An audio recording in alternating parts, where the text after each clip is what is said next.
Safi, habari ya wewe bwana? Niko fresh kabisa, uko good? Vipi wewe? Kama vile umekata vibe kwa sababu ya 0-0. Hapana, so vibe basi tu. Tumefurahi kwa sababu mchezo ni utegemea utakuwa hivi. Yes, kwenye moment ambazo timu ishashinda goli 3 ugenini, nitegemea mchezo kuwa down kama hivi na muda mwingi wasaji kuwa slow kwa sababu lengo ni kusave winning kwa ajili ya mechi zijazo. Yes. Lakini nje ya kusave mechi mlikuwa mnadai ya kwamba tutaona pila matatu. Mlitarajia kupata magoli mengi ndani ya dimba la Benjamin Mkapa. Imekuwa tofauti. Unahisi shida ni nini? Mimi nafikiri hizo ni mawazo tu ya mashabiki na wapenzi wa mpira wa miguu kwa klabu ya Simba, lakini kwenye technical bench nafikiri hizo haikuwa plan. Maybe kuwa magoli mengi au kucheza mpira mzuri haikuwa plan. Ndio maana tumeona leo rotation ya vikosi ndani ya uwanja. Baadhi ya position tumeona kiingereza jambo hatujazoea kucheza. Kama upande namba 2 kwenye right back Shamsia Shomari Kapombe, lakini tumeacha Duchu Kameta. Means ni kwamba mwalimu anafanya rotation ya kikosi, lakini pia kutafuta zile resources zake moja kujua resources gani anaenda nazo kwenye uwanja wa vita. Kwa hiyo kwenye moment ambazo mwalimu kashameza mechi ugenini na pia ni mwalimu mgeni kwenye ndani ya kikosi, kwa hiyo lengo lilikuwa anaangalia uwezekano gani wa kuona wachezaji wengine wana uwezo kiasi gani, kwa sababu hajakana timu muda mrefu. Kwa hiyo nafikiri wazo hili mimi binafsi nilitegemea kwa mechi itakuwa down.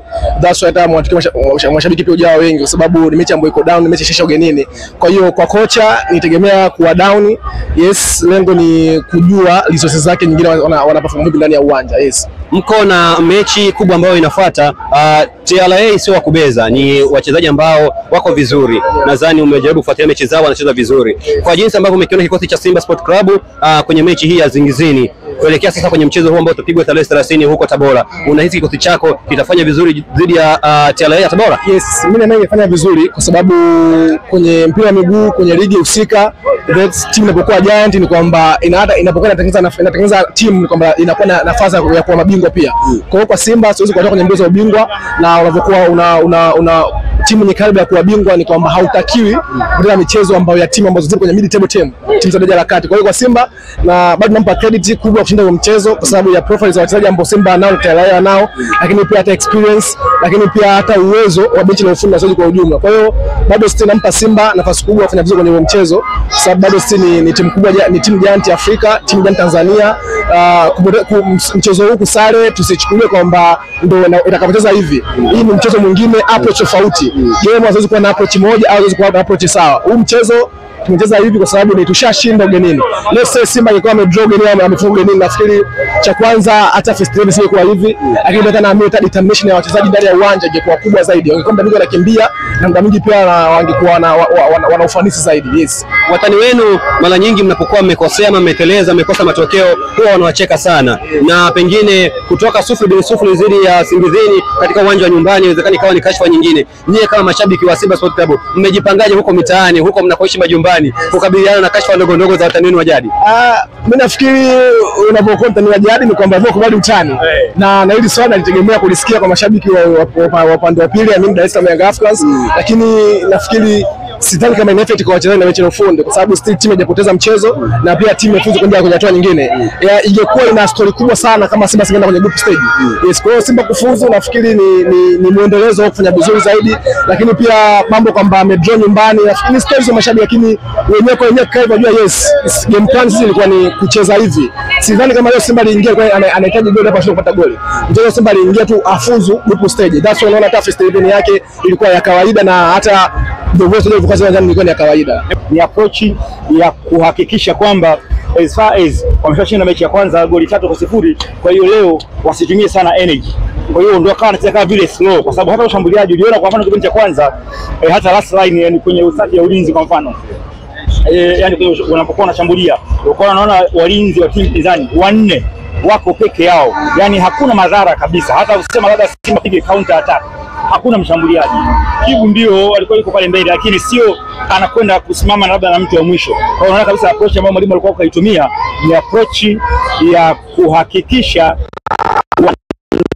energy kidogo, nguvu kidogo, kwa sababu wameshavuka, walishapata ushindi katika mechi ile ya kwanza. Kwa hiyo ndio approach ambayo nafikiri mwalimu aliyotumia, na nafikiri mmoja kati ya kitu ambacho alichokifanya mwalimu ni kuangalia ratiba ya ligi kama hivi ambavyo walizungumza Simba ratiba yao walionayo.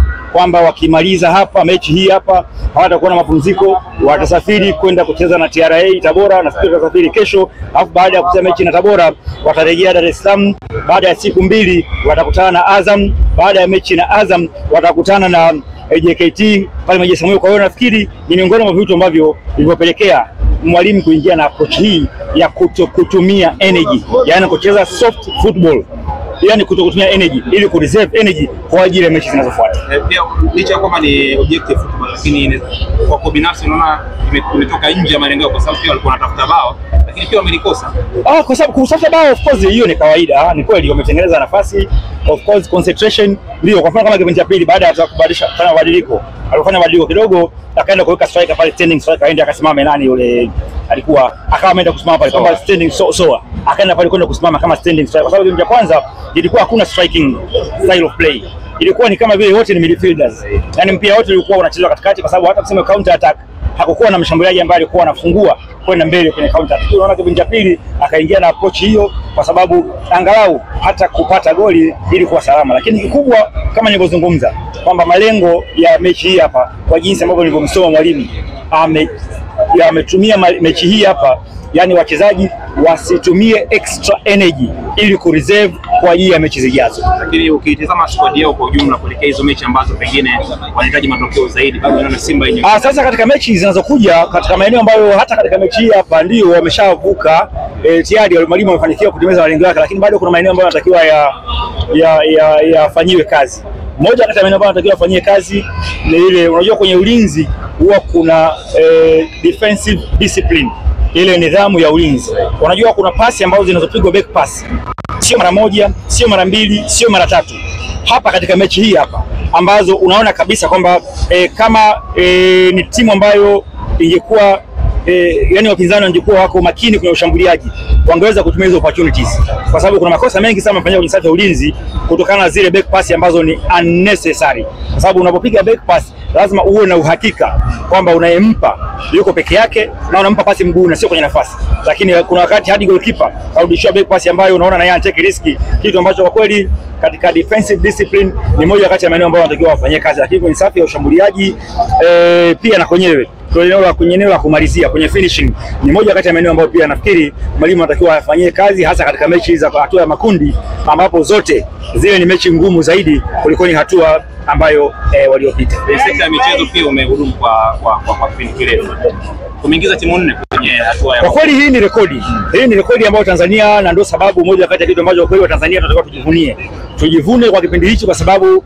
sio kazi rahisi. Hivyo ninavyozungumzia katika msimu huu hapa Tanzania tuna uhakika mechi 12 za kimataifa, kwa sababu kila timu kundi 4. Kwa hiyo kuna mechi 3 ambazo zitachezwa nyumbani za kimataifa kwa Singida Black Stars, kuna mechi 3 kwa Azam, kuna mechi 3 kwa Simba, kuna mechi 3 kwa Yanga. Kwa hiyo tuna mechi 12 za kimataifa. Ni moja kati ya kitu ambacho kweli kwa Watanzania tunatakiwa tujivunie, na tunaona kabisa kwamba tumepiga hatua, kitu ambacho kinathibitisha thamani ya ligi yetu na kuhamasisha pia wachezaji, hasa vijana wa kizazi hichi, kwa sababu kuna wakati hata sisi wachezaji wa zamani huwa ndio kila kitu na wakati wake, lakini unatamani kurejesha umri nyuma, lakini haiwezekani kwa sababu kila kitu na wakati wake.